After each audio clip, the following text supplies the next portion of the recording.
ஒரு ஆஃபீஸ்க்கு 7 பேர் போறாங்க. அவங்க ஒரு குறிப்பிட்ட பர்ட்டிகுலர் ஆர்டர்ல ஆஃபீஸ ரீச் ஆகுறாங்க. அதில நம்ம 4தா யார் ரீச் ஆகுறோங்கிறது தான் பார்க்க போறோம். நமக்கு குடுத்துருக்க க்ளூவ வச்சு, ஃபர்ஸ்ட்டு என்ன நமக்கு தெரியுதுன்னா, பிக்கு முன்னாடியே யூ போயிடுறாரு. ஸோ, யூ போன அடுத்து பி வந்துடுறாரு. ஸோ, நான் பிக்கு முன்னாடி யூ போட்டுக்கிறேன். ஆனா, அந்த யூ வந்து எஸ்ஸ ஃபாலோ பண்ணி போறாங்க. பட் எஸ்ஸுக்கு உடனே அடுத்து போறாங்களான்னா இல்ல. ஸோ, எஸ்ஸுக்கும் யூக்கும் இடையில சம் நம்பர் ஆஃப் பெர்சன்ஸ் இருக்காங்க. அடுத்து நமக்கு குடுத்துருக்க clue, R is the last one to reach ஆஃபீஸ்ன்னு குடுத்துருக்காங்க. ஸோ, ஆருங்கிறவர் தான் ஆஃபீஸ கடைசியா ரீச் ஆகுறாரு. அதுக்கப்புறம் நமக்கு என்ன குடுத்துருக்காங்கன்னா, டீங்கிறவரு பிக்கு பின்னாடி வராரு.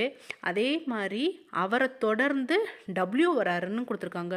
பி, டி, டபிள்யூ இவங்க 4 பேருமே தொடர்ச்சியா ரீச் ஆகுறாங்க. ஸோ, இவங்க 4 பேரு ஆல்ரெடி எஸ் வந்து யூக்கு முன்னாடி வந்துட்டாங்கன்னு சொல்லியிருக்கோம். ஆர் வந்து லாஸ்ட் பெர்சன் சொன்னா, எஸ்ஸுக்கும் யூக்கும் இடையில வந்து யாரோ ஒருத்தவங்க இருக்காங்க. ஸோ, அவங்க தான் கியூ. ஸோ, இந்த ஆர்டர் படி நம்ம வந்து இத ஃபில்லப் பண்ணோம்னா, X, Q, U, P, T, W, R இந்த சீக்வென்ஸ்ல தான் இவங்க ரீச் பண்ணியிருக்காங்க. ஸோ, நமக்கு என்ன கேட்டிருக்காங்கன்னா, 4த் பெர்சனா யாரு ஆஃபீஸ ரீச் பண்றாங்கன்னு தான் கேட்டிருக்காங்க.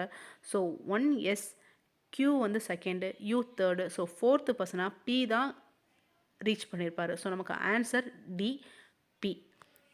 இதே மாதிரி நாளைக்கு இன்னொரு கொஸ்டின்ல சந்திக்கலாம். பை.